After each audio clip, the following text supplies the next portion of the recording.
Hello বন্ধুরা, গল্পের পাহাড় চ্যানেল থেকে আমি তোমাদের প্রিয় নয়নিকা বলছি। শোনো, আমাদের গল্পের পাহাড় চ্যানেলটিকে সাবস্ক্রাইব করে পাশে থাকা বেল আইকনটি বাজিয়ে দিও প্লিজ। ধন্যবাদ। শৌরিশে, খাওয়া শেষ করো, আমি আর চালাবো না। আয়েদের কথাতেও মেয়েটার মধ্যে একটুও হেলদোল দেখা গেল না। সে যে মাথা নিচু করেছে আজ মনে হয় না উঠাবে। এমনকি যদি প্রচণ্ড ঝড় বা তুফানও আসে তবে বলবে থাক, সে উড়ে যাক, তবুও আয়েদের চোখের পানে তাকাবে না। আয়েদ নিজের হাতে ভর দিয়ে সেও স্ত্রীকে দেখছে। একটু রোগা হলেও মেয়েটা দেখতে সুন্দর। তাকাও আমার দিকে। অন্য কোনো মেয়ে হলে এতক্ষণে কি কিছু করতো, অথচ তুমি একটা রোবট। ষোড়শী এত সময় মুখ তুলে তাকালো। মৃদু সমীরণ এসে মেয়েটির চুলের আশেপাশে নাড়িয়ে দিচ্ছে। সে ভ্রুজোড়া কুঞ্চিত করে বলল, কি করতো মেয়েরা? ডিটেলস শুনতে চাও? এগুলো শুনলে আবার আমাকে খারাপ ভাববে না তো? শুনি, কি সব? বাব্বা, এত কৌতূহল? না, তোমার থেকে তীরাকে আলাদা করতে হবে। দেখুন, আজে বাজে কথা বলবেন না কোনো। আমি ও তীরা খুবই ভদ্র মেয়ে। আয়াত ঠোঁটে স্মিত হাসি বজায় রেখে বলল, তোমার ভদ্রতা দেখাচ্ছে, দাঁড়াও। পকেট থেকে ফোন বের করলো আয়াত। ষোড়শী খেয়াল করলো সে ফেসবুকে ঢুকছে। মেসেঞ্জারে ঢুকে একটা গোপন গ্রুপে ঢুকলো। এটা আমার আইডি, আপনার ফোনে লগইন কি করে? চুপ। আয়াত একে একে গ্রুপে থাকা ছবিগুলো দেখতে লাগলো। সবগুলোতে হয় আয়াদের বুকের দিকে জুম করা, তা নয় অ্যাডামস অ্যাপেলের দিকে, অথবা সদ্য জিম করে এসেছে ঘর্মাক্ত শরীরের ছবি। ষোড়শী ফোনটা কেড়ে নিল। রেগে বলল, আপনি আমার আইডি পেলেন কি করে? কঠিন কিছু নয়, প্রশ্ন হলে এগুলো হলো তোমার ভদ্রতা। এখন আসি পয়েন্টে। অন্য মেয়ে হলে নিজের স্বামীকে এত কাছে পেয়ে কি করতো?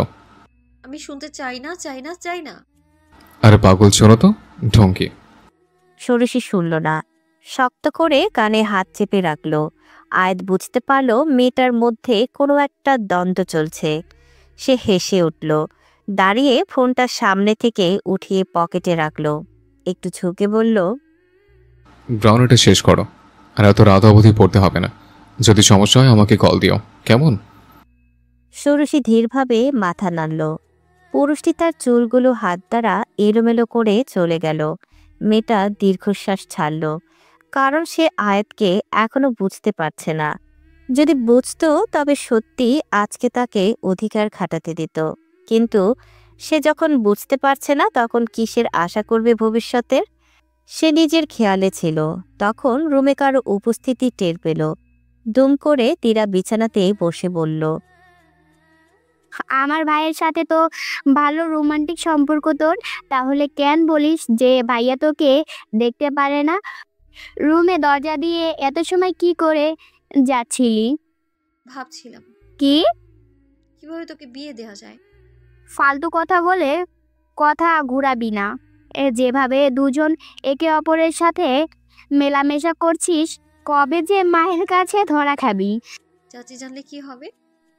তীরা প্রসঙ্গ বদলে বলল, একটু রাগ করলেও খুশি হবে, আমি নিশ্চিত। ষোড়শী নির্বিকার তীরার পানে তাকিয়ে রইল। তীরা সত্য গোপন করছে এখন। ষোড়শীকে আসল কথা বলার সাহস তার নেই। আজ সকালেও সে ষোড়শীকে নিয়ে তার মা বাবার ঝগড়া শুনেছে। কারণটা খুবই ছোট। তীরার মতন করে কেন মেয়েটা চলাচল করে এবং আয়াত যেন তার মাসিক খরচ কমিয়ে দেয়। অথচ তার বাবা যখন বলল সব ষোড়শীর, তখন মানতে নারাজ। এসবে এখন বিয়ের কথা প্রকাশ পাওয়া না ভালো। পেলে ষোড়শীর জীবনটা দুর্বিষহ করে দেবে তার মা। ভাগ্যিস তার ভাইটা সোনার টুকরা ছেলে। তা নয় ষোড়শীর যে কি হতো, এটাই মূলত স্বস্তির বিষয়। বাড়িটাতে ঢুকতেই প্রথম যে বিষয়টা নজর কাড়ল মল্লিকার, সেটা হচ্ছে খাঁচাতে বন্দি থাকা নানান রকমের ভয়ানক শিকারী কুকুর, যেগুলো অচেনা মানুষ দেখে বীরদর্পে ঘেঘু করতে লাগলো। শিকল একবার খুললেই ঝাঁপিয়ে পড়ে নিজেদের সক্ষমতা দেখাবে। মল্লিকার স্বামী হারুন দ্রুত লাফ দিয়ে পিছিয়ে গেল। বিরক্ত হয়ে মহিলা বলল, কুকুর দেখে এভাবে লাফায়? তোমার মনে কি একটু সাহস নেই? যত সব ভেতরে ঢুকো। হারুন কাচুমাচু ভঙ্গিতে ভেতরে ঢুকল। রৌদ্রবীর লোকটা অনেক ধনী, টাকা পয়সা যে আছে তা তার বাড়ি দেখলে বোঝা যায়। তাদের ঢুকতে দেখে একজন কাজের লোক এগিয়ে এলো। স্যারের কাছে যাবেন?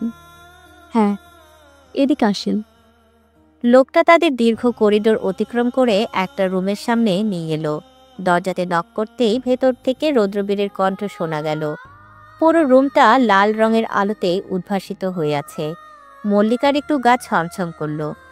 তাদের সঙ্গে আসা লোকটি আলো জ্বালিয়ে দিতে দেখল রৌদ্রবীর বিছানাতে শুয়ে আছে।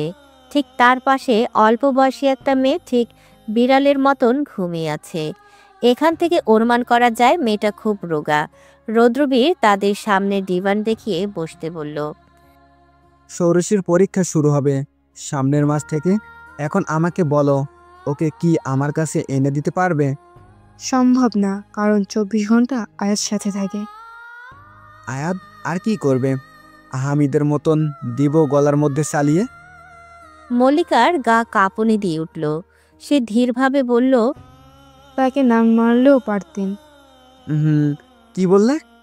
হারুন, তোমার স্ত্রী দেখা যায় জনদরদি, সবাইকে মনে জায়গা দিয়ে রেখেছে। আমার সাথে ঠিকঠাক করে কথা বলে, যেহেতু আমি আপনার শ্বশুরি হতে চলেছি। শাশুড়ি? শব্দটা উচ্চারণ করে উচ্চস্বরে হাসতে লাগলো রৌদ্রবীর। এতে পাশে থাকা মেয়েটি একটু নড়ে উঠল। সেটা যেন তার পছন্দ হলো না। পাশে বেডসাইড টেবিল থেকে বেদ দিয়ে সজোরে কয়েকটা আঘাত করলো। আশ্চর্যের বিষয়, এতে মেয়েটা একটু প্রতিক্রিয়া দিল না। রৌদ্রবীর পুনরায় তাদের পানে তাকিয়ে বলল, আমি ছেলেও না মেয়েও না, তোমার মেয়েকে আমি বিয়ে করব না। তাহলে? একে দেখেছো? এর নাম লুফি। আমি মেয়েটাকে দেখেছিলাম কক্সবাজারে। ভীষণ সুন্দর, মিষ্টি একটা মেয়ে। ত্বক কি যে নরম। মায়ের কাছে চাইলাম, দিল না। ধনীর মেয়ে তো, পরে আর কি চুরি করে এনে আমার বিড়াল বানালাম। তোমার মেয়েকে আমি বানাবো কুকুর, ছোট্ট কুকুর। মল্লিকার কপালে ঘাম ছুটে গেল। সে ভেবেছিল হয় বিয়ে করবে, তা নয় রক্ষিতা করবে, কিন্তু এত কিছু। সে রেগে পড়ল। ওরা কি মানুষ না? রৌদ্রবীর ভিন্নভাবে তাকাতে হারুন হেসে কথা ঘুরিয়ে এটা ওটা বলল। কয়েক মিনিট বাদে স্ত্রীকে প্রায় টেনে বাহিরে আনলো। ষোড়শী আমার মেয়ের, হারুন। হারুন বিদ্রুপ করে বলল। হারুন সামনে এগিয়ে গেল। এদিকে মল্লিকা ভাবতে পারছে না সে ঠিক কত বড় ভুল করে ফেলেছে। কিন্তু হায় আফসোস, এখন সমাধান করতে গেলে তার অবস্থা হামেদের মতন হবে, যা সে চায় না। বাড়ির ছাদে সবাই মিলে আসর জমিয়েছে, এমনকি সেখানে জহুরাও বসে আছে। সে গল্প বলছে নিজের কালে কে কাকে পছন্দ করত, কিভাবে প্রেম করত সেগুলো। উর্মি খুবই মনোযোগ দিয়ে শুনছে। ইদানিং সে বাড়ির বড়দের ভীষণভাবে মুগ্ধ করার চেষ্টাতে আছে। খানিক সময় গল্প করে চলে গেল বৃদ্ধা। এদিকে সন্ধ্যা শুরু হলো। আজ ছুটির দিন হওয়ায় আয়াত বাড়িতেই ছিল। ফোন হাতে সে ছাদে উঠে উর্মির উদ্দেশ্যে বলল, কি ব্যাপার উর্মি, এখানে আসতে বললে কেন? সবাই মিলে আড্ডা দিচ্ছি। তুমি কেন বসে থাকবে? বসো, আমি তোমার স্পেশাল মালাই চা খাওয়াবো। আকাশ, তীরা, তোমরা খাবে তো? দুজনের সম্মতি দিলে উর্মি চা বানাতে চলে গেল। আয়াত তীরার মাথায় চাটি দিয়ে বলল, ওই ঢঙ্কি কোথায়? রুমে পড়তেছে। ছাদে আসতে বল। তুমি মনে হয় এক মুহূর্তেও থাকতে পারো না ওকে ছাড়া। আজে বাজে বকবি না। তীরা মুখ ভেঙচি কেটে ষোড়শীকে ডেকে আনতে গেল। তাদের সঙ্গে উর্মিও চা নিয়ে ছাদে উপস্থিত হলো। ষোড়শী, এখানে বসো। উর্মি যেখানে বসেছিল ঠিক সেখানে ষোড়শীকে বসালো আয়াত, যা মোটেও মেয়েটার পছন্দ হলো না। বিপত্তি হলো চায়ের কাপ নিয়ে, কারণ ষোড়শীর জন্য আনা হয়নি। তীরা যদিও বলল সে খাবে না, কিন্তু আয়াত বাধা দিয়ে বলল, আমি ষোড়শী শেয়ার করে খেতে পারবো। সমস্যা আছে ষোড়শী? না ভাইয়া, আপনি খান। Shut up. ছোট করে চায়ের কাপে চুমুক দিয়ে তা রাখলো ষোড়শী। আয়াত কাপ উঠিয়ে সেখানে মুখ দিয়েই খেতে লাগলো। মুহূর্তে উর্মির মন জ্বলে উঠল। এ কি প্রহসন! সে দাঁতে দাঁত চেপে আয়াতকে শুধালো। তুমি আর ষোড়শী কি প্রেম করো আয়াত ভাই? উর্মি একদম ভনিতা না করে বলল, ষোড়শী ভীষণ আগ্রহে তার স্বামীর পানে তাকালো। সে যদি না করে তবুও যেন এমন কিছু একটা বলে যা তার হৃদয়কে শীতল করে দিবে। আয়াত কিছু একটা বলতে গিয়ে থেমে গেল, কারণ ছাদের দরজায় কারো গাঢ় ছায়া পড়েছে। এটা তাদের দাদি, সন্দেহ নেই। আয়াত মুচকি হেসে চমক দিয়ে বলল, কি চালাতে চাও উর্মি? না, সরিষা একটা বাচ্চা, আর বাচ্চা আমি ভীষণ আদর করি। সে হিসেবে আমার চোখে সে ছোট বাচ্চা হিসেবে আছে। উর্মি হেসে উঠল, কিন্তু ষোড়শী হাসতে পারল না। তার ভুরুজোড়া তো বেঁকেই আছে, সঙ্গে গলার শিরা উপশিরা দৃশ্যমান হলো যেন। আরো কিছু সময় সকলে গল্প করে উঠে পড়ল। রাত বাড়ছে। তীরা, আকাশ ও উর্মি আগে চলে গেছে। আয়াত চলে যেতে নেবে এর পূর্বে ষোড়শী তার টি শার্টের কোনা চেপে ধরল। নিজের গলার নিচে বুকের কাছটার কাপড় হালকা সরিয়ে বলল, বাচ্চাদের এই জায়গায় কামড় দেওয়া যায়? বিয়ের দিন দিয়েছিলেন, এখনো দাগ যায়নি। ছাদের নরম আলোতে ষোড়শীর চিতলের মতন ফর্সা ত্বকটা যেন জ্বলে উঠছে। এই মেয়ে আসলেও একটা পাগল। হঠাৎ আয়াত তাকে কোমর ধরে টেনে নিজের কাছটায় এনে ঠিক সেখানে কামড় দিল।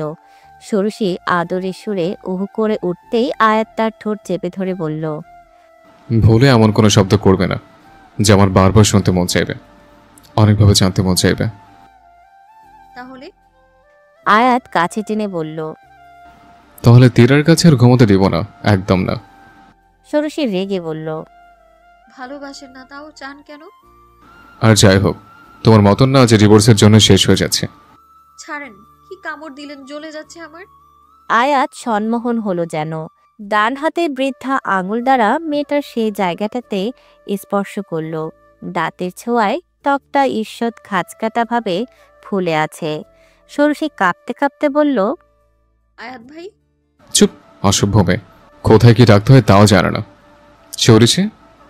দমকা হাওয়া আয়াদের মুখে এসে লাগল।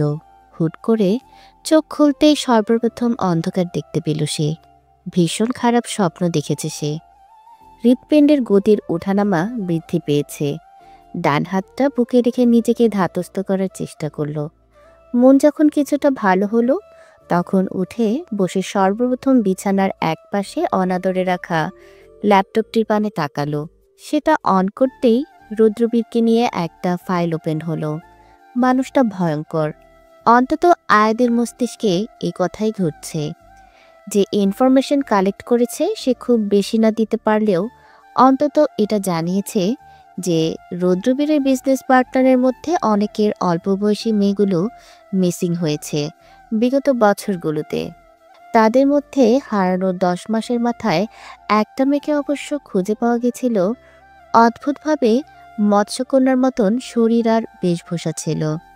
মেয়েটার ওজন স্বাভাবিকের তুলনায় ছিল অনেক অল্প। খুব বেশি ট্রমার কারণে কিছু বলতে পারেনি।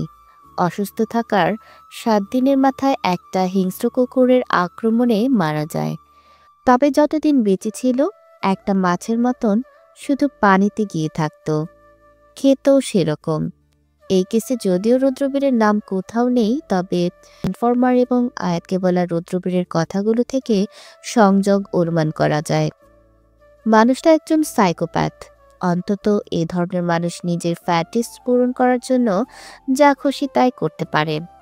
আয়াত দীর্ঘশ্বাস ছেড়ে নিচে স্ক্রল করল। সেখানে ভিকটিমগুলোর ছবি দেওয়া। সে একটা বিষয় খেয়াল করলো, সবগুলো মেয়ে অল্প বয়সী এবং ছবিতেও বোঝা যাচ্ছে তারা রোগা ও সুন্দর ত্বকের অধিকারী। ষোড়শীর সাথে যেসব মিলে। অস্বস্তি অনুভব হলো আয়াদের। ল্যাপটপটা দ্রুত অফ করলো। এসব পড়েই যেমন লাগছে, অথচ যে মানুষগুলো এগুলো সহ্য করেছে তারা ঠিক কিসের মধ্যে দিয়ে গেছে। অনেক সময় চেষ্টা করেও নিজেকে ধাতস্থ করতে পারল না সে। ষোড়শীকে দেখতে মন চাচ্ছে তার। মাঝে মধ্যে সে নিজের মনের কথা শোনে, ভীষণভাবে শোনে। ফোন ও ড্রয়ার থেকে একটা চাবি বের করে চলল তীরার রুমের পানে। এখন নিস্তব্ধ গভীর রাত। সকলে ঘুমে মগ্ন। দরজাতে চাবি রাখতেই তা খুলে গেল। তীরা জানে যে তার রুমের দরজা আয়াত বাহির থেকে একটা চাবি দ্বারা খুলতে পারে, তাই শব্দ শুনেও চোখ খুলল না। আয়াত হেঁটে এসে ষোড়শীর সামনে বসল। কাচুমাচু ভঙ্গিতে ঘুমাচ্ছে মেয়েটা। মনে হচ্ছে এসির বাতাসে শীত অনুভব হচ্ছে। তীরা চোখ বন্ধ করে উঠে বসলো। আয়াত তাকে শুধালো, কোথায় যাচ্ছিস? ডিভানে, তুমি এখানে ঘুমাও। এত কষ্ট করে বউকে দেখতে এসেছো। বেশি কথা বলিস। তীরা ঘুমন্ত চোখ ছোট ছোট করে বলল, আজকাল উপকারীর উপকারে কৃতজ্ঞতা নেই। থাক থাক, ঘুমাও। তীরা কোনোভাবে কমফোর্টার জড়িয়ে ডিভানে গিয়ে মুখ ঢেকে শুয়ে পড়ল। আয়াত প্রথমে ভাবল চলে যাবে, কিন্তু কি মনে করে ষোড়শীর একপাশে শুয়ে পড়ল। মেয়েটির পেটটা ধরে একদম শরীরের সাথে মিশিয়ে নিল। উষ্ণ স্পর্শ পেয়ে ষোড়শীও আরাম বোধ করল। হুট করে আয়াত একটা ভয়ঙ্কর কাজ করল। প্রথমবারের মতন ষোড়শীর চোখের নিচে ঠোঁট ছোঁয়ালো, খুব অল্প সময়ের জন্য। মেয়েটার গাল এত নরম, থাকতে না পেরে আবার স্পর্শ করল। এরপর অসংখ্যবার। গুনতে বসলে কি সহস্র হবে কে জানে। তবে আয়াত এখানে আসার জন্য নিজের সিদ্ধান্তকে বাহানা দিল। একটা সুন্দর অনুভূতি পেল সে। ষোড়শীর ঘুম ভাঙল হেয়ার ড্রায়ারের শব্দে। আড়মোড়া ভেঙে চোখ খুলল সে। এত সুন্দর ঘুম হয়েছে তার আজ। পাশে তাকিয়ে দেখল তীরা চুল শুকিয়ে নিচ্ছে। আজকে সে বান্ধবীদের সাথে ঘুরতে যাবে। ষোড়শীকেও যেতে বলেছিল, কিন্তু আয়াত রাজি হয়নি। হঠাৎ মেয়েটার চোখ থেকে ঘুম বিদায় নিতে সে খেয়াল করলো পরিচিত এক সুবাস তার শরীর থেকে আসছে। ভুরুজোড়া কুঁচকে সে নিজের শরীরের সুবাস নিল। না, এরকম সুগন্ধ তো আয়াদের থেকে আসে। ঢং। ষোড়শী উঠে বসল, কৌতূহলী হয়ে বলল, কে ঢং করলো? আর কি ঢং করলো? তুই নিজেকে নিয়ে যেভাবে রিয়াকশন দিচ্ছিস, তুই যাতে জানিসই না ভাইয়া রাতে তোর সাথে ঘুমিয়েছিল। মানে সে এখানে ঘুমিয়েছিল আর তুই? কোমর ব্যথা হয়ে গেছে, ভালো একটা ননদ পেয়েছিলি, শুক্রিয়া আদায় কর। তোর উপস্থিতিতে সে এখানে ঘুমিয়েছিল? নির্লজ্জ পুরুষ। ষোড়শীর ভীষণ লজ্জা লাগছে। সে এমন কাজটা কেন করলো তা সে জানে না। হঠাৎ নিজের গালে হাত চলে গেল তার। ওটা কি স্বপ্ন ছিল না? মুহূর্তে শরীর জোড়া কেঁপে উঠল। দ্রুত ফ্রেশ হওয়ার জন্য ওয়াশরুমে চলে গেল। ঘড়িতে 7:30 বাজে। এর থেকে বেশি দেরি করলে আয়াতকে পাবে না, অফিসে চলে যাবে। দ্রুত কাজ করে মুখে একটু ক্রিম মেখেই বের হয়ে গেল। আয়াত কেমন যেন আজ শরীরে শক্তি পাচ্ছে না। সারা রাত তেমন একটা ঘুম হয়নি। যদিও সম্পূর্ণ দোষ তার নিজের, ষোড়শীকে চুমু খাওয়া উচিত হয়নি। এতে করে সে প্রায় নিজের ওপর নিয়ন্ত্রণ হারিয়ে ফেলেছিল। দরজাতে শব্দ হতে আয়াত ভেতরে আসতে বলল। ষোড়শীকে দেখে সে নিজেকে যথাসম্ভব স্বাভাবিক রেখে বলল, কি হয়েছে? কাল রাতে আপনি আমার সাথে ঘুমিয়েছিলেন। তুমি তো জেদ করলে। কখন? ঘুমের ঘোরে। মিথ্যে কথা। এখন আসল কথাতে এসো, তাতে সমস্যা কি? সমস্যা হলো ষোড়শী চোখ জোড়া নিচে নামিয়ে ফেলল। শুকনো ঠোক গিলছে সে। কিভাবে আয়াতকে এই কথাটা বলবে যে তার মনে হয়েছে পুরুষটি তাকে চুমু খেয়েছে। আয়াত গভীর মনোযোগ দিয়ে তাকে দেখছে। মেয়েটার গালে চোখ যেতে একটা অন্যরকম নেশা মাথাচাড়া দিয়ে উঠল। ঢোক গিলল সে। এতে করে অ্যাডাম সাপের উঁচু নিচু হলো। ভুরুজোড়া নাচিয়ে সে জিজ্ঞেস করল, সমস্যা কি ষোড়শী? আপনি আপনি আমি কি? ষোড়শী ভীষণ আস্তে করে বলল, আপনি কি গতকাল রাতে আমার চুমু খেয়েছেন? আমার ঘুমের ঘোরে মনে হলো স্বপ্নতে দেখেছি আমি এটা। ঠোঁটের কোণাতে মৃদু হাসির রেখা ফুটে উঠল আয়াদের, কিন্তু মাথা নিচু করে থাকায় ষোড়শী তা খেয়াল করল না। পুরুষটি হাসি থামিয়ে সব থেকে সিরিয়াস ভঙ্গিতে বলল, তুমি সব বাজে বাজে স্বপ্ন দেখো আমাকে নিয়ে। ভেরি ব্যাড ষোড়শী, আমি সব কিছুই করি না। কিন্তু আমার স্পষ্ট মনে আছে। যখন মনে হলো তাহলে তখন চোখ খুলে বিরোধ করলে না কেন? সত্য মিথ্যা যাচাই হয়ে যেত। আমি সত্যি বলছি, আপনি এমন কিছু করেননি তো? না। তাহলে এত জীবন্ত স্বপ্ন ছিল? ইয়েস। মেয়েটার চোখ মুখ দেখে স্মরণে হলো ঋণাত্মক জবাবে মনক্ষুণ্ণ হয়েছে। সে অফিসে যাওয়ার জন্য তৈরি হচ্ছিল। আয়াত তাকে টেনে নিজের কাছে এনে বলল, এসব স্বপ্ন দেখো? তার কি কি দেখো শুনি। আপনি এসব বলবেন না, আমার মনে হচ্ছে মিথ্যে বলছেন আপনি। না, তবে তুমি চাইলে আমি স্বপ্ন পূরণ করে দিতে পারি। কি বলো? আমাকে তো আপনি ইচ্ছে করে বিয়ে করেননি, তাহলে এখন শরীরের চাহিদায় কেন একত্র হব যেখানে মনেরই মিল নেই? আয়াত থমকে গেল। ষোড়শের কপালের সামনে থাকা চুলগুলো সরিয়ে বলল, ইচ্ছে করে না করলে তুমি আমার স্ত্রী, এখন আমার দায়িত্ব, আমার সম্মান। প্রধান জিনিসই তো বললেন না ভালোবাসা কিনা। আমি জানেন আপনাকে বুঝতে পারি না। ভালোবাসা তো কঠিন অনুভূতি সৌরেশে, সহজে হয় না। তবে তোমাকে আমি ভীষণ মায়া করি। যদি কিছু হয় আমি নিজেকে মাফ করতে পারবো না। আয়াত টেনে ষোড়শীর মাথাটা নিজের বুকে রাখল। আস্তে করে মাথায় হাত বুলিয়ে বলল, তুমি আমার কাছে চাচার রেখে যাও আমানত। তোমার মনে হচ্ছে বাবা তোমাকে বেশি আদর করতে দেখে আমি তোমাকে ছোটবেলায় দৌড়ানি দিতাম, কিন্তু এখন মনে হয় বাবার থেকে তোমাকে বেশি আদর করে। মানুষের অনুভূতি সময়ের সাথে কত বদলে যায়। ভবিষ্যতে কি হবে তা আমাদের উপরও নির্ভর করে। যদি তুমি বিচ্ছেদ চাও আমি তা দিব, আর যদি সন্তানের মা হতে চাও আমি সেটাও দিব। ষোড়শী মাথা তুলে সরাসরি তার পানে তাকিয়ে বলল, আমার চাওয়া সব, আর আপনি নিজে কি চান মন থেকে বলেন তো? পুরুষ মানুষ সহজে ভালোবাসে না সৌরেশে, তবে সে যদি একবার ভালোবাসে তাহলে কারো সামর্থ্য নেই আটকানোর। আমি বললাম না, কে জানে ভবিষ্যতে কি হবে। ষোড়শী কোনো স্পষ্ট জবাব পেল না পুরুষটির থেকে, কিন্তু তার নারী মনে হঠাৎ করে খুব ভয়ের উদয় হলো।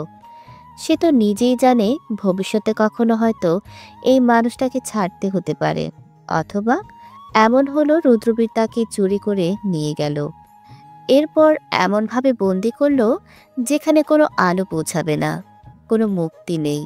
তখন কি আয়াত তাকে ভুলে যাবে? নতুন মেয়ে নিয়ে সংসার করবে? তার সাথে ঠিক একভাবে আদরময় কথা বলবে? তাকেও কি ঘুমের ঘোরে জড়িয়ে ধরে বুকে মাথা রাখবে? ষোড়শীর খুব স্বল্প পেয়েছে, কিন্তু সেটা তো বিশাল তার জন্য। হারানোর ভয়, বিচ্ছেদের সুরের বাদনা সব মিলিয়ে মেয়েটিকে বিভ্রান্ত করে দিল। সে একদম আয়াতকে শক্ত করে জড়িয়ে ধরল। পক্ষান্তরে পুরুষটির এই সুযোগ হাতছাড়া করল না। এই প্রথমবারের মতন সজ্ঞানে খানিক কাছাকাছি এলো তারা। সকালবেলার মিষ্টি রোদ তাদের ভিজিয়ে দিল। ষোড়শীর বয়স, পরিস্থিতি, সময় এবং আসন্ন ভবিষ্যৎ বিবেচনা করে আয়াত থেমে গেল এক সময়। চোখ বন্ধ করে তার বাহুতে লুটিয়ে থাকা মেয়েটাকে দেখে বলল, তুমি এতক্ষণ স্বপ্ন দেখলে সৌরেশে? আহা, বাস্তব। স্বপ্ন এগুলো, সবকিছু স্বপ্ন সৌরেশে। আম্মু, ষোড়শী কোথায়? সেই কখন থেকে আমি খুঁজে চলেছি, বাড়ির কোথাও পাচ্ছি না। তীরা চিন্তিত মুখে নিজের মায়ের কাছে কথাগুলো রাখল। আবেদা ভীষণ বিরক্ত হলো। তার ছেলে মেয়েগুলোকে যেন বশ করেছে মেয়েটা। তবুও মুখে তা প্রকাশ না করে বলল, উর্মির সাথে বাহিরে গেছে, কোথায়? কি যেন কিনবে বলল। উর্মি একা যাবে, তাই আমি বললাম যেতে। মা, তুমি কি পাগল? জানো না ষোড়শীর উপর ঠিক কিসের বিপদ আছে? তীরা, মায়ের সাথে কিভাবে কথা বলতে হয় জানিস না? সাহস কিভাবে হয় আমাকে পাগল বলার? চর দিয়ে দাঁত ফেলে দিব। আর ওসব কিছু হবে না। তোর উর্মি আপু যথেষ্ট বুঝদার মেয়ে, নিশ্চিত দেখে রাখবে। সব সময় মা কথা দ্বারা সব কিছু হয় না। তুমি জানো না ঠিক কি রকম বিপদ হতে পারে। আচ্ছা বলো তো, কোথাও গেছে? কল করে জেনে নেই। তীরা মায়ের উপর ভয়ঙ্করভাবে রেগে গেলেও তা প্রকাশ করল না। দ্রুততার সহিত উর্মিকে ফোন করল, কিন্তু কলটা ব্যস্ত। এদিকে ষোড়শীকে কল করতে গিয়ে দেখল ফোনটা বেজে চলেছে, তা রিসিভ হচ্ছে না। কেমন অস্থির লাগছে তার। সে কোচিংয়ে গিয়েছিল, তা নয় জীবনেও যেতে দিত না। আয়েদের নাম্বারে ফোন করল, কিন্তু এটাও রিসিভ হলো না। তীরা ভয়াবহ গালি দিল সবগুলোকে। এরা কি শুধু নামের ফোন রাখে? মনে মনে সে ভীষণভাবে চাচ্ছে যে আজ যেন কোনো প্রকার বিপদ না হয় ষোড়শীর। একটা মানুষ এতটা সময় ধরে ফোনে কথা বলতে পারে তা উর্মিকে না দেখলে অনুধাবন করতে পারত না ষোড়শী। এখানে আসার পর থেকে সেই ফোনেই কথা বলে যাচ্ছে। তারা পাশের শপিং মল থেকে কিছু কেনাকাটা করে এই রেস্টুরেন্টটাতে বসেছে। অবশেষে উর্মির কথা বলা শেষ হলো। টেবিলের ওপর ফোনটা রেখে কোল্ড কফিতে চুমুক বসালো। ষোড়শী, তা তোমার দিনকাল কেমন চলছে? পরীক্ষা তো এসে গেল, প্রিপারেশন কেমন? ভালো আপু, আশা করি পরীক্ষা ভালো হবে। পরীক্ষার সময় বাড়িতে একা গিয়ে থাকবে? আয়াত ভাই যাবে সাথে, এদিকে তীরাও যেত, কিন্তু ওর নিজের পরীক্ষা তো। আয়াত স্যার কি বাড়িতে মানুষ নেই? দীর্ঘ একটা মাস দুটো ইয়াং পার্সন বাড়িতে থাকবে, মানুষ কি বলবে সে খেয়াল কি নেই?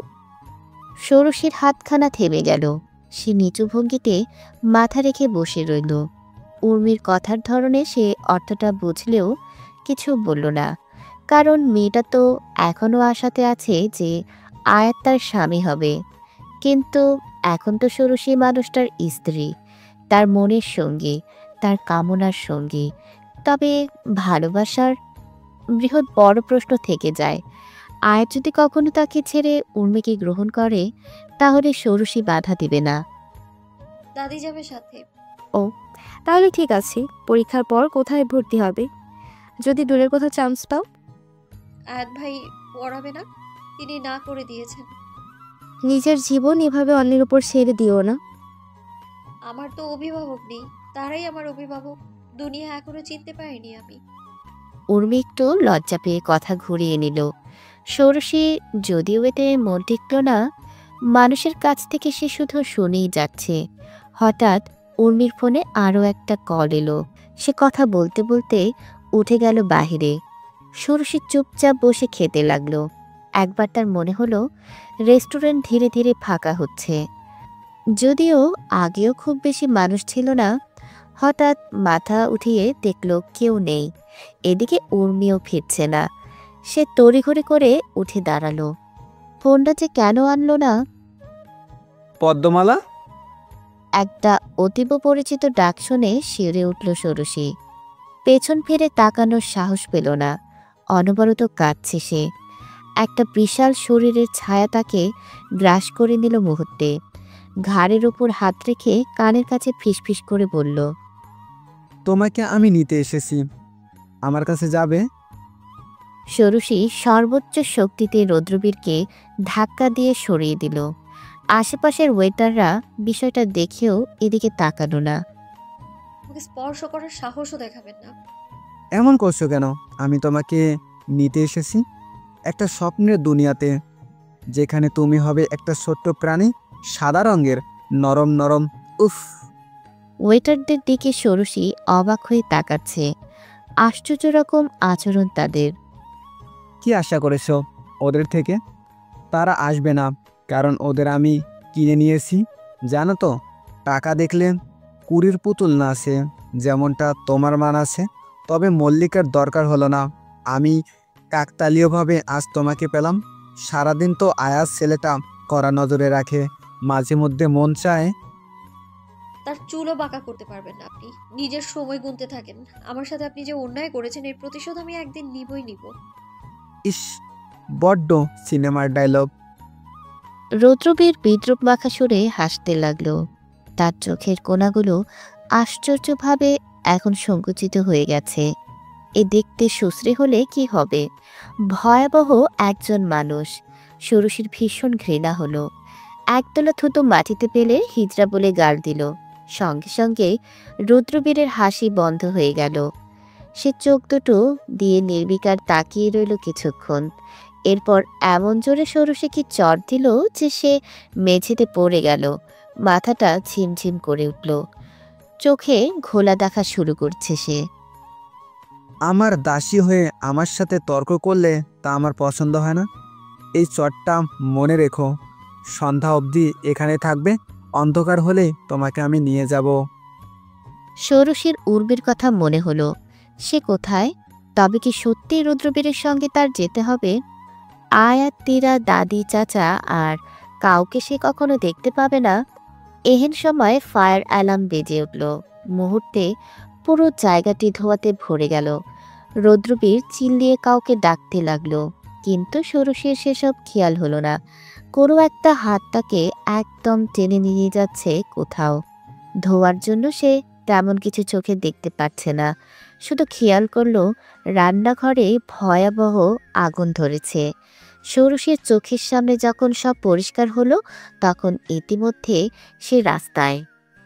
বিল্ডিংয়ে ভয়াবহ আগুন ধরেছে। এতক্ষণে মানুষটাকে দেখল সে।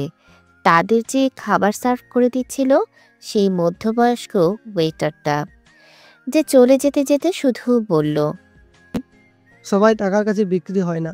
আমি শুধু দেখলাম লোকটা এলো, বান্ডিল বান্ডিল টাকা রাখলো। এরপর থেকে মা সাবধানে থেকো। আজ আগুনটা না ধরলে আমি বাঁচাতে পারতাম না। অলৌকিকভাবে বেঁচে গেলে। ষোড়শীর বলা হলো না যে আপনিও সাবধানে থাকবেন। রুদ্রবীর মানুষটা ভয়ঙ্কর। এর পূর্বে লোকটা চলে গেল। ষোড়শী কাঁপতে কাঁপতে আশেপাশে তাকিয়ে দেখল একটু দূরেই উর্মি দাঁড়িয়ে আছে। কোনো মতন সে ডেকে তার মনোযোগ আকর্ষণ করেই জ্ঞান হারালো। আয়াত ঠিক কিভাবে গাড়ি চালিয়েছে আজ রাস্তায় তা সে নিজেও জানে না। ভাগ্যিস পুলিশেরা আজ তাকে ধরেনি। বাড়ির ভেতর সে প্রবেশ করলো। সকালে সুবিন্যস্ত পোশাক পরিধানের পুরুষটির এখন সবকিছু এলোমেলো হয়ে আছে। ড্রয়িং রুমেই আবিদার সাথে উর্মি বসেছিল। আয়াত পরিস্থিতি, সময় বা কাউকে বিবেচনা না করে শরীরের যত শক্তি ছিল তা দিয়ে উর্মিকে চড় দিল। মেয়েটা হতভম্ব হয়ে গালে হাত দিয়ে রেখেছে। তোমার সাহস কিভাবে হলে ষোড়শীকে বাইরে নিয়ে যাওয়ার? কার অনুমতি নিয়েছিলে তুমি? আমাকে না বলে কিভাবে কার কথা বাইরে নিয়ে গেলে? উর্মির চোখে জল চলে এলো। সে উদাস চোখে নিজের খালার পানে তাকালো। মাহমুদার সঙ্গে সঙ্গে প্রতিবাদ করে বলল, আমি অনুমতি দিয়েছি। তুই কি আমার থেকে বড় অভিভাবক আয়াত? হ্যাঁ, আমি তোমার থেকে ষোড়শীর বড় অভিভাবক। এরপর থেকে আর একদিন যদি এরকম কিছু দেখি, তাহলে ওকে নিয়ে আমি অন্য বাড়িতে চলে যাবো। মা, কেন? ও তোর কি হয়? তুই আমার সাথে নিজের মায়ের সাথে এভাবে কথা বলছিস আয়াত? তোর বাবা আজ আসুক। মা, ড্রামা বন্ধ করো। তুমি জানো আজ ঠিক কি হতে পারতো? রুদ্রবীর একটা সাইকো।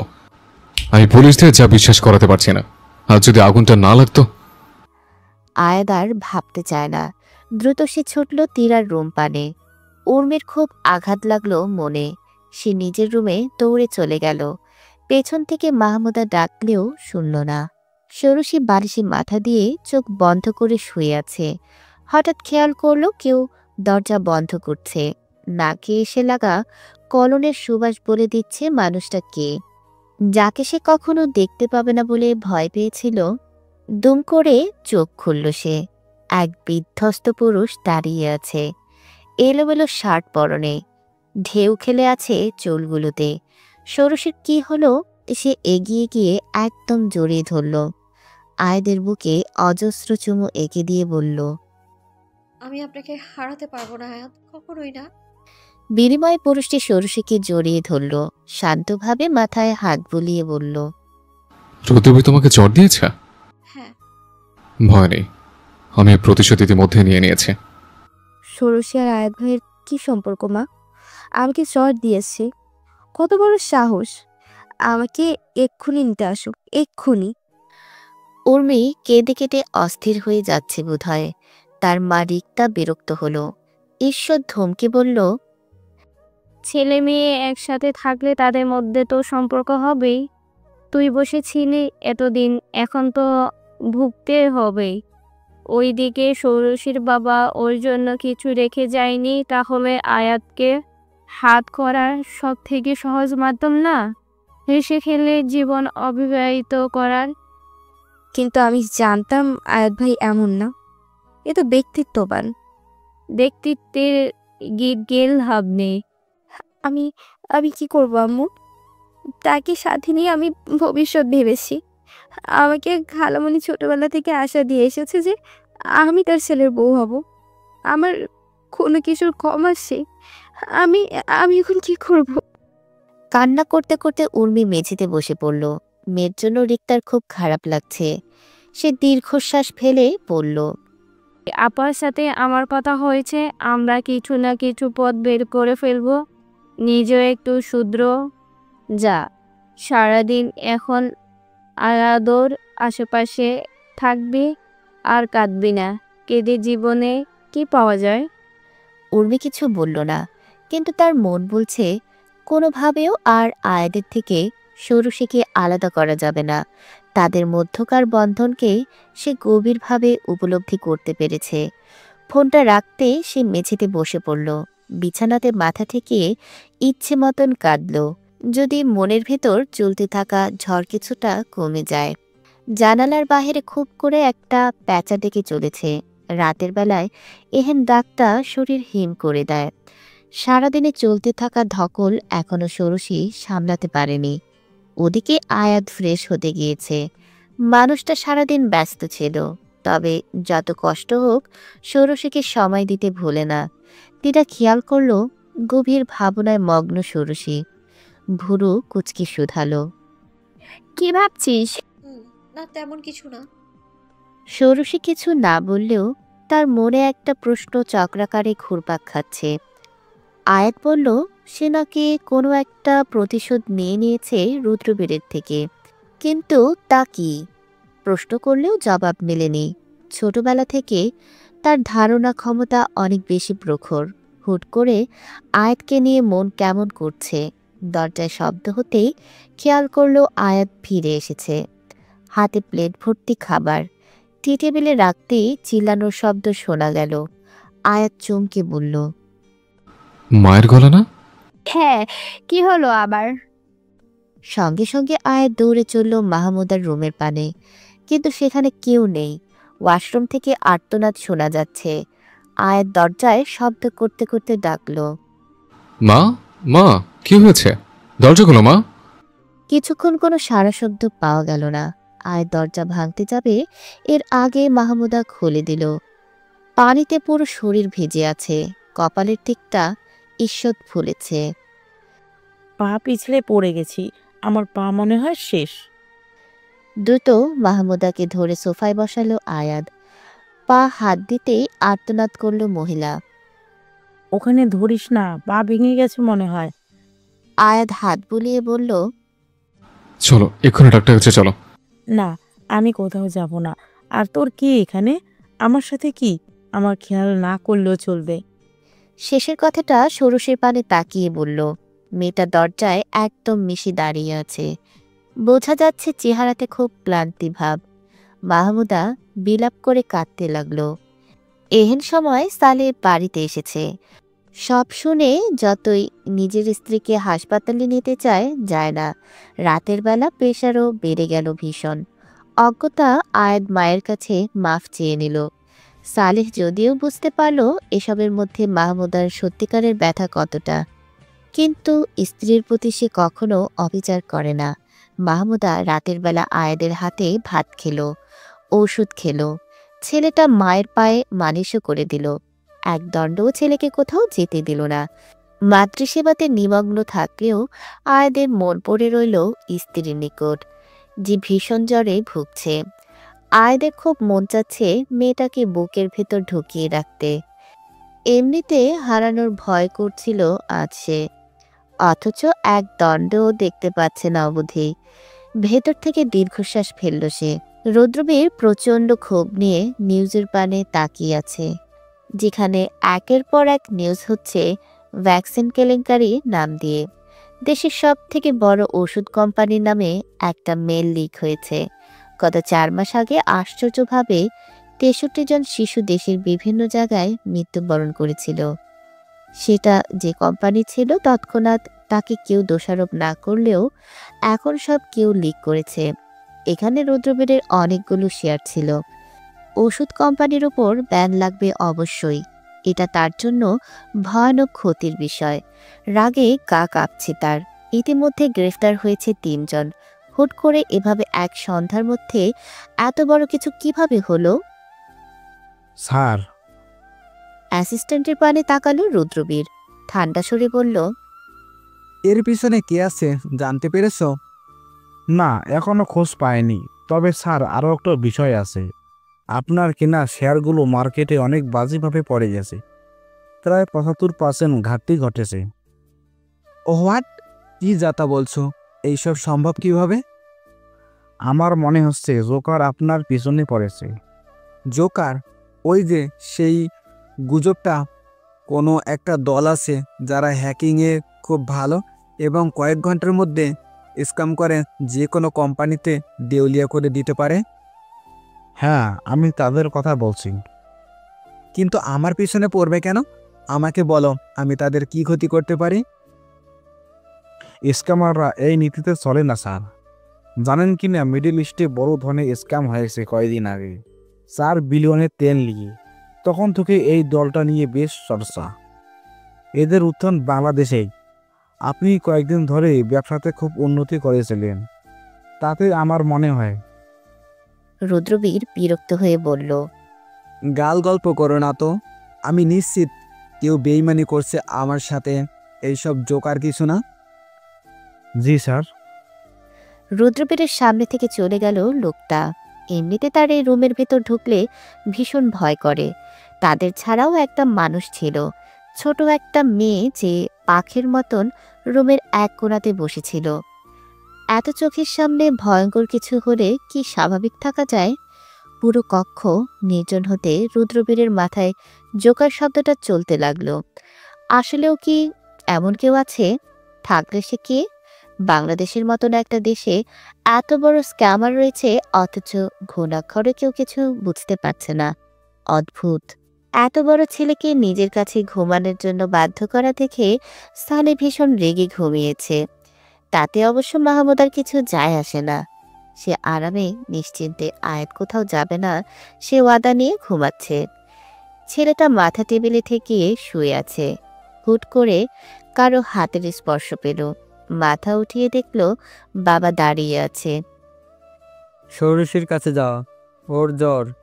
কিন্তু আম্মু, মাকে রেখে স্ত্রীর কাছে গেলে তখন তো লোকে আমাকে খারাপ বলবে। বলুক, কারো অন্যায় কখনো মেনে নিবি না। মা হয়েছে, এর মানে সে যা খুশি তাই করবে। ষোড়শীর কাছে যা। আয়াত হাসল, দাঁড়িয়ে বাবাকে জড়িয়ে ধরল। সালে দীর্ঘশ্বাস ফেলে বলল, তুই মানুষকে ভালো চিনতে পারিস। বিয়ের কথা না জেনেও তোর মা যেমন করেছে, জানলে কি করবে আমি কল্পনা করতে পারছি না। খুব বেশি দিন এটা লুকানো যাবে না। সকালে মাকে সামনে নিতে পারবে তো? পারবো। বাবার প্রতি কৃতজ্ঞ ভরা চোখে তাকালো আয়াত। দ্রুত তীরার রুমের পানে যেতে লাগলো। পকেটে ফোন ভাইব্রেট হলে তা বের করে দেখল একটা মেসেজ এসেছে, সব ওকে লিখে। আয়াত থমকালো। কিছু সময় শূন্যে তাকিয়ে রইল নির্বিকার হয়ে। তারপর হাসল। এই হাসিটা একদিক থেকে এই সুদর্শন পুরুষের অধরে অনেক ভয়ঙ্কর দেখাচ্ছে, যেন এই হাসি আয়াত লুকিয়ে রেখেছিল পৃথিবীর সবার থেকে। দরজায় শব্দ হতেই ঘুমন্ত তীরা উঠে আয়াতের রুমে চলে গেল। ষোড়শী কাচুমাচু ভঙ্গিতে শুয়ে আছে। তার পাশে শুয়ে একদম নিজের কাছে টেনে নিল। ষোড়শীর থুতনিটা আঙুল দ্বারা উঁচু করে বলল, আমি ভীষণ খারাপ ষোড়শী। দুনিয়াতে সকলে ভাবে আমার মতন ভদ্র ব্যক্তিত্ববান এবং সৎ ব্যক্তি হয় না, কিন্তু তারা তো জানে না সমুদ্রের তীরে দাঁড়িয়ে ধ্বংস ডেকে আনা ব্যক্তি আমি। তোমাকে আমি ভালো না বাসলে তুমি আমার নিজের জিনিস, আর আমি নিজের জিনিস কাউকে স্পর্শ করতে দেই না। ষোড়শী ঘুমের মধ্যে অস্পষ্ট শব্দ করে আয়াদের বুকে মাথা রাখল। পুরুষটি ধীরে ধীরে স্ত্রীর মাথায় হাত বুলিয়ে দিচ্ছে, অথচ চোখ বন্ধ করতে তার মনে হলো সে পুকুরে সাঁতার কাটছে। পাশে তার প্রিয় সাপটা, যে এঁকে বেঁকে চলে তার সঙ্গ দিচ্ছে। অন্যদিকে সবকিছু গড়িয়ে যাচ্ছে, অথবা আয়াত দিয়েছে। আমার ছেলে কেন তোকে ছাড়া কিছু বোঝে না? মায়ের মতন কালো জাদু শিখেছিস? তোর জন্ম তোর বর্তমান আর ভবিষ্যতে প্রভাব করেছে। মায়ের মতনই তো একদম। আয়া তোকে ছাড়া কেন কিছু বোঝে না বল আমাকে। মাহমুদার কথায় মর্মাহত বোধ করল ষোড়শী। গতকাল রাতের ভীষণ জ্বরের পর সবে কিছুটা ভালো লাগছিল। এজন্য সবার সাথে সকালের নাস্তা করবে দেখে নিচে নেমে আসে। মাহমুদার রাগ স্বাভাবিক, বিশেষ করে সকালে আয়াতকে যখন নিজের কাছে দেখেছিল ঘুমন্ত অবস্থাতে, তখনই ভেবেছিল আজকের দিন ভালো যাবে না। সে ধীর কণ্ঠতে বলল, আপনি ভুল ভাবছেন চাচি। আমি তেমন কিছুই করিনি। তাছাড়া আমি নিজেও জন্মদাত্রীকে ঘৃণা করি। আর যাকে ঘৃণা করা হয় মানুষ কখনোই তার মতো হতে চাইবে না। মুখে বড় বড় কথা শুধু। তোকে আশ্রয় দিয়েছি, ব্যাস এতটাই তোর যোগ্যতা। উর্মিকে দেখেছিস? কাল মেয়েটা চর খেলো। সে নিজের দোষে খেয়েছে। একটা দিব, অসভ্য মেয়ে। হাত উঁচু করে মাহমুদা প্রায় ষোড়শীকে চর দিয়ে ফেলেছিল, কিন্তু কোথা থেকে আয়াত এসে তা ধরে ফেলল। নিজের মাকে একটা কথাও বলল না সে, কিন্তু চোখে মুখের অবস্থা দেখে মনে হচ্ছে অনেক বেশি রেগে গেছে। ষোড়শীকে আদেশের সুরে বলল, খেতে বসো, খেয়ে দ্রুত রুমে চলে যাবে। খাওয়াতে যেন তোমাকে আমি নিচে না দেখি। আর মা, তুমিও খেয়ে বিশ্রাম নাও। মাহমুদা এক ঝটকায় হাত সরিয়ে বলল, তুই আর তোর এই ভাবের বোন খেয়ে বেঁচে থাক, আমার কথা ভাবতে হবে না। মেঝেতে ভয়ঙ্করভাবে কদম ফেলে এগিয়ে গেল মাহমুদা। ষোড়শী একবার পেছন থেকে ডাকতে গেলেও আয়াত থামিয়ে দিল। প্লেটে পরোটা আর সবজি দিয়ে বলল, একা একা খেতে পারবে নাকি আমার সাহায্য করতে হবে? থাক, যা হচ্ছে আমার কেউ খাইয়ে দিতে দেখলে কেলেঙ্কারি হয়ে যাবে। তুমি আমার হাতে খেতে চাও কিনা বলো। ষোড়শী শুকনো ঢোক গিলল। সত্য বলতে এটা ভীষণ মন চাচ্ছে তার, কিন্তু সবসময় নিজের মনের কথা মানতে নেই। কখনো কখনো বিরুদ্ধে যাওয়া ভালো।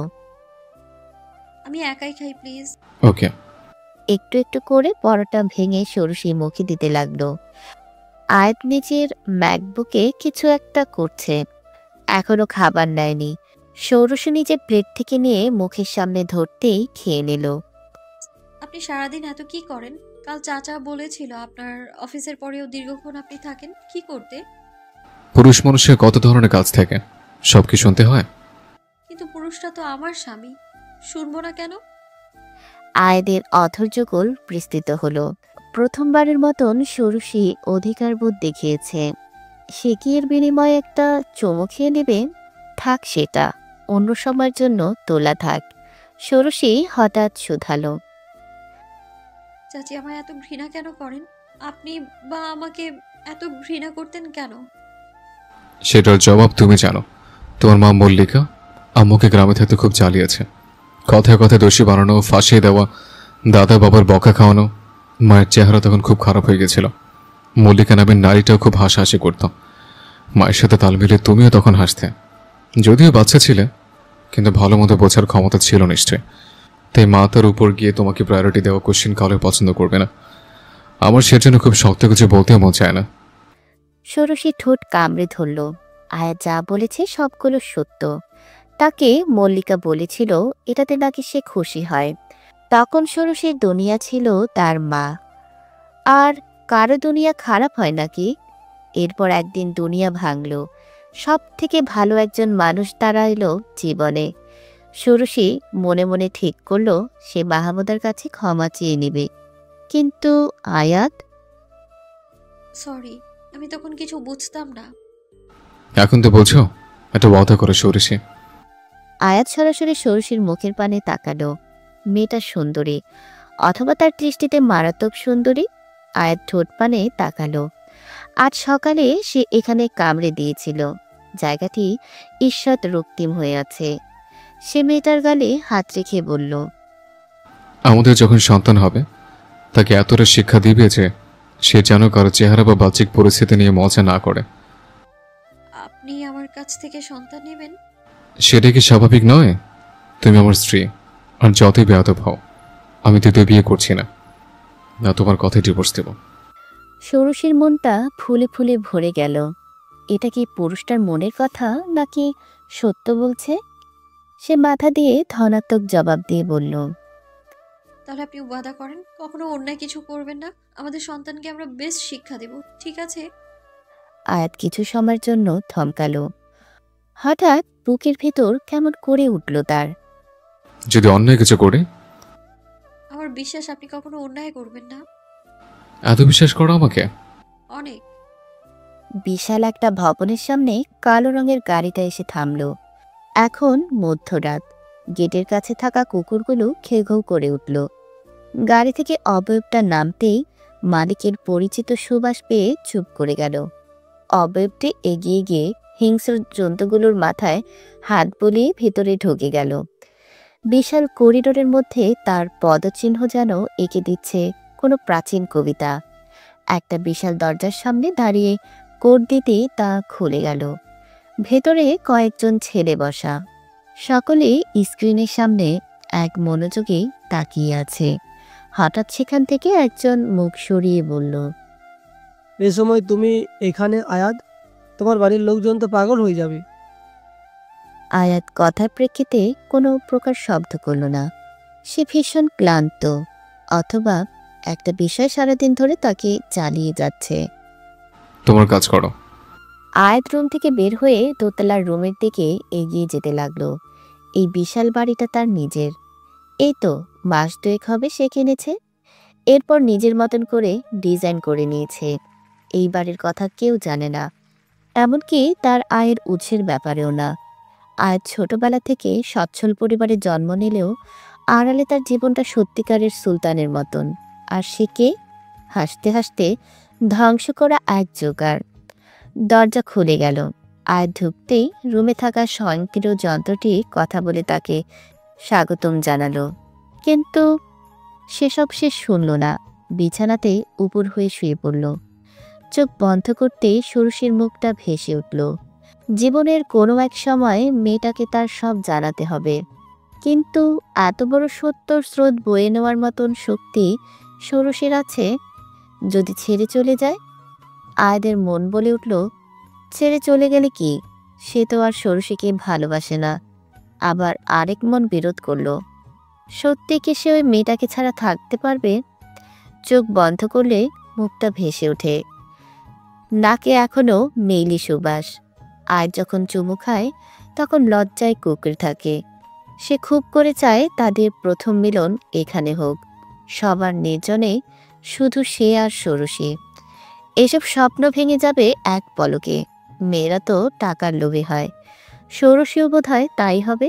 আয়াত নিজেকে পজিটিভ চিন্তাতে মগ্ন করল। সোজা হয়ে শুয়ে সিলিং ফ্যানে তাকালো। সে দারুণ শীষ বাজাতে জানে, যার সুর নির্জন কক্ষতে ভয়াবহভাবে ঝঙ্কার তুলছে। হঠাৎ থামল, ফিসফিস করে সমীরণের উদ্দেশ্যে বলল, রাজ্য জয় করতে এসে রাজকুমার প্রেমে মজে যোদ্ধা কি বন্ধ হয়ে পড়বে? হুম, যোদ্ধারা তো দুর্বল হলে চলবে না, রাজকুমারের দুর্বলতা হতে হবে। তাহলে চাইলেও যেন রাজকুমারের ছাড়তে না পারে। সাবধান, তুমি কিন্তু রাজকুমার বা যোদ্ধা নও আয়াত, বরং রাজা। আর রাজার যোগ্য একমাত্র মহারানী হতে পারে। পরিচিত কণ্ঠ পেয়ে শোয়া অবস্থাতেই ঘাড় ঈষৎ ঘোরালো আয়াত। একজন নারী প্রবেশ করছে। তার হাতে একটা গ্লাস, ভেতরে তরল বলে দিচ্ছে তা রেড ওয়াইন। অদ্ভুতভাবে লিলিয়া নামক এই মহিলাটি যেন কখনো বয়স বাড়ার বিষয়টার সম্মুখীন হয়নি। সেই যে 7 বছর ধরে দেখছে আয়াত, এখন যেন একই রকম। লিলিয়া এসে বিছানা থেকে স্বল্প দূরত্বে রাখা দিভানে বসল। তারার মতন 2 পা একত্র করে রাখল। গ্লাসের কিনারায় ঠোঁট রেখে ছোট একটা চুমুক নিল। আজ হঠাৎ তুমি এখানে? তোমাকে দেখে ভয়ঙ্কর ক্লান্ত মনে হচ্ছে। গত কয়েকদিন রাতে ঘুম হয়নি লিলিয়া। ষোড়শী অসুস্থ ছিল, আর মেয়েটি এই সময় বাচ্চা বনে যায়। 18 বছর থেকে স্বল্প দূরে থাকা একটা বাচ্চা মেয়েকে তুমি বড় কেন ভাবো আয়াত? বাই দ্য ওয়ে, তোমার জন্য আমি রুদ্রবীরকে অ্যাটাক করিয়েছি। অকস্মাৎ কোনো কিছু আমাদের জন্য সুফল বয়ে আনবে না সব সময়। আয়াত উঠে বসল। দুহাত পিছনে রেখে হেলান দিয়ে বসে বলল, টাকা কত পেলেন লিলিয়া? সবসময় সফলতা সৌভাগ্য বয়ে আনে না। তুমি তোমার পার্সোনাল আক্রোশ মেটাতে পারো, তবে সামনের বার তোমাকে অযাচিত একদিনে কোনো স্টেপ আমি নিতে দিব না। সম্মতিতে মাথা দোলালো আয়াত। লিলিয়াকে এই আলো আধারে ঠিক যেন ব্লু রোজের মতন দেখাচ্ছে, যার অস্তিত্ব পৃথিবীতে নেই, কিন্তু ভাবনাতে আনলে মনে হয় এত সুন্দর বস্তু পৃথিবীতে আর নেই। আয়াত, তুমি চাইলে আজ রাতে আমি তোমার সাথে থাকতে পারি। লিলিয়ার প্রস্তাবে হাসল আয়াত। বিছানা থেকে নেমে নারীটির মুখোমুখি হলো। ফিসফিস করে বলল, আমি আমার স্ত্রী ব্যতীত কাউকে স্পর্শ করে না লিলিয়া। কিন্তু তাকে তো তুমি ভালোবাসো না, এটা তোমার মুখের কথা। হয়তো ভালোবাসি না, কিন্তু হয়তো আমি তাকে প্রচুর সম্মান ও মায়া করি। এজন্য আমি অন্য কোনো নারীর কথা ভাবতে পারি না। ভালোবাসো না জোকার, এতে তোমার জন্য ক্ষতিকর। স্ত্রী সন্তান নেওয়ার অধিকার সবার আছে, তবে তাদের এই জগতের সাথে পরিচয় করাবে না। তাহলে এই জগতে আসার উদ্দেশ্য আমার কি? মানুষকে ঠকিয়ে আত্মতৃপ্তি পাওয়া? তাহলে তোমার আর রুদ্রবীরের মধ্যে পার্থক্য কি? রুদ্রবীরের সম্পর্কে যা জেনেছি তাতে সে আর তুমি এক নও, কিন্তু তুমি সাধুও নও। এই পৃথিবীতে আসলে কেউ সাধু নয়। আমরা ভালো মানুষ হওয়ার ভান করি, এটাও নাও। একটা জুয়েলারি বক্স এগিয়ে দিল লিলিয়া। আয়াত হাতে নিয়ে ভুরু কুচকে শুধালো, এটা কি? তোমার স্ত্রীর জন্য নিউ ইয়র্কে গিয়েছিলাম, তখন দেখে মনে হলো বিয়েতে গিফট দেওয়া হয়নি। আয়াত বক্স খুলে দেখলো তাতে একটা সুন্দর লকেট রাখা। হাতে নিয়ে সেখানকার পাথরে বৃথা আঙ্গুল ঘষল সে। হঠাৎ তা লিলিয়ার দিকে ফিরিয়ে দিয়ে বলল, আমার স্ত্রীকে গিফট তুমি দিতে পারো, কিন্তু একটা ট্র্যাকিং ডিভাইস ছাড়া দিলে খুশি হব। ইমপ্রেসিভ, কিন্তু বুঝলে কিভাবে? আয়াত জবাব দিল না। বিছানা থেকে ফোনটা তুলে দরজার পানে যেতে লাগলো। পেছন থেকে লিলিয়া বলল, কোথায় যাও? আজ রাতে এখানে থাকে বিপদ, কখন কোথা থেকে কি হয়েছে কে জানে। আয়াত চলে গেল। লিলিয়া অনেক সময় দিওয়ানে বসে রইল। ঘরের এক কোণায় ছোট একটা মোমবাতি জ্বলছে। তার ঘুম ঘুম পাচ্ছে এখন। আয়াত এত সময় কিভাবে এই কড়া ঘুমের ঘরে নিয়ে যাওয়া জঙ্গলি সুবাসের মধ্যে টিকেছিল তা আশ্চর্যের বিষয়। ঘুমের দেশে তলিয়ে যেতে যেতে লিলিয়ার ঠোঁটের কোণে ভয়ঙ্কর হাসি ফুটে উঠল। গাড়ি অনেকটা দূরে এনে থামালো আয়াত। ভাগ্যিস আগে থেকে টের পেয়েছিল সুবাসটা। মোমবাতিটা একটা জংলি ফুলের নির্যাস থেকে তৈরি। এই ফুল সম্পর্কে তা শিখিয়েছিল নেপালের একজন লোক। আজকে অভিজ্ঞতা কাজে লাগলো। লিলিয়ার নিশ্চিতভাবে এমন কিছু করত যাতে আয়াতকে ব্ল্যাকমেল করা সহজ হয়। গাড়ির পেছনে রাখা দুর্গন্ধযুক্ত একটা তরল বের করল সে। নাকে কিছু সময় ঠেকিয়ে রাখতেই মাথা ঝিমঝিম করা কমল। নিজের ওপর ভীষণ রাগ হচ্ছে তার। এজন্য দুর্বলতাকে বের হতে দেওয়া উচিত না। কিন্তু ষোড়শী যে তার দুর্বলতা হয়ে উঠেছে তা বোধহয় এখন পৃথিবীর সবাই জানে। আর কিছু সময় পর ভোর হবে। রাস্তাটা পুরোটা নির্জন। আয়াত গাড়ি হেলান দিয়ে একটা সিগারেট বের করলো। মনে মনে সিদ্ধান্ত নিল যে এখন খবর ষোড়শীও কখনো জানতে পারবে না যে সে আয়াত সুলতানের দুর্বলতা। ষোড়শীর ভীষণ রাগ লাগছে। আয়াত তাকে বেশ কিছুদিন যাবৎ ইগনোর করে যাচ্ছে। এটা সে কোনো মতেই মেনে নিতে পারছে না। এদিকে তার পরীক্ষা সন্নিকটে। এখন কোমরে দড়ি বেঁধে পড়াশোনা করতে হচ্ছে। কোথায় একটা মানসিক শান্তি পাবে মানুষটার কাছে তা না করে মানুষটা তাকে পাত্তা দিচ্ছে না। ষোড়শী পড়তে পড়তে ঠিক করলো সে নিজেও অ্যাটেনশন দিবে না। সারা বিকেল পড়ে একটু মাথা শান্ত করার জন্য ছাদে হাঁটতে এসেছে। ইদানিং মনটা তার ভীষণ খারাপ হয়ে যায় মাঝে মধ্যে। বাবা আর মায়ের কথা খুব মনে পড়ে। অবশ্য সে তাদের ভোলে বা কখন। মাঝে মধ্যে ভাবে আয়াত যদি তার জীবনে না আসতো তাহলে সব কেমন হতো। ষোড়শী ভয় পায় না, কারণ জানে সৃষ্টিকর্তা একসাথে সব কেড়ে নেয় না। ছাদের কিনারাতে আসতেই পেছনে কারো অস্তিত্বের আভাস পেল। ষোড়শী ঘাড় ঘুরিয়ে দেখল উর্মি দাঁড়িয়ে আছে। তাকে দেখে সামান্য হেসে উর্মি বলল, তোমাকে বহুদিন পর একা দেখলাম। এমনি তো আয়াত তোমাকে নিচে নামতে দেয় না। আমাদের ভয় আছে যদি তোমাকে খেয়ে ফেলি। ইঙ্গিতপূর্ণ কথাকে গায়ে মাখল না ষোড়শী। কপালে এলোমেলো থাকা চুলগুলো সরিয়ে বলল, খাবেন কেন? সে ভয় পায়। সে বিষয়টা হাস্যকর। এমনভাবে বললে জানো সে তোমার স্বামী। ষোড়শী, যদি সে তোমার স্বামীও হয় তাও তোমার থেকে কেড়ে নেব আমি। ষোড়শীর মুখখানা থমথমে হয়ে গেল। সে নির্বিকার তাকিয়ে রইল উর্মির পানে। অন্যের স্বামী কেড়ে নেওয়াতে কি মজা পাবেন? তার মানে আয়াত ভাই তোমার স্বামী। বিয়ে কবে হলো দুজনে? উর্মির ফাঁদে পা রেখে ফেলেছে ষোড়শী। কোনো সন্দেহ নেই যে উর্মি একজন যোগ্য লয়ার হবে ভবিষ্যতে। সে মৃদু হেসে বলল, বিয়ে হলে লুকাবো কেন আমরা? অনেক কারণ আছে লুকোনো। যাই হোক, তোমাকে আমি ওয়ার্নিং দিচ্ছি আয়াত ভাইয়ের থেকে দূরে থাকার জন্য। আমাকে ছোটবেলা থেকে বলা হয়েছে আমি এই বাড়ির বউ হব, তাই কখনো আমার এই স্বপ্নকে নষ্ট করতে যেও না। উর্মি দ্রুত চলে গেল। ষোড়শী দীর্ঘশ্বাস ফেলল। সে আসলেও বুঝতে পারছে না তার ভবিষ্যৎ কি হবে। সন্ধ্যা ঘনিয়ে আসছে। যতক্ষণ আয়াত ফিরে না এলো ততক্ষণ সে ছাদে দাঁড়িয়ে রইল। পরিচিত গাড়িটা গেট দিয়ে প্রবেশ করতেই দ্রুত রান্নাঘরে গেল। এক গ্লাস শরবত বানিয়ে আয়াতের রুমে চলে এলো দ্রুত। মানুষটা ভীষণ ক্লান্ত বোধ হয়। সোফাতে আধশোয়া হয়ে আছে। ষোড়শী ধীর পায়ে তার মাথায় হাত রাখবে এর পূর্বেই আয়াত তাকে টেনে নিজের বুকের উপর ফেলল।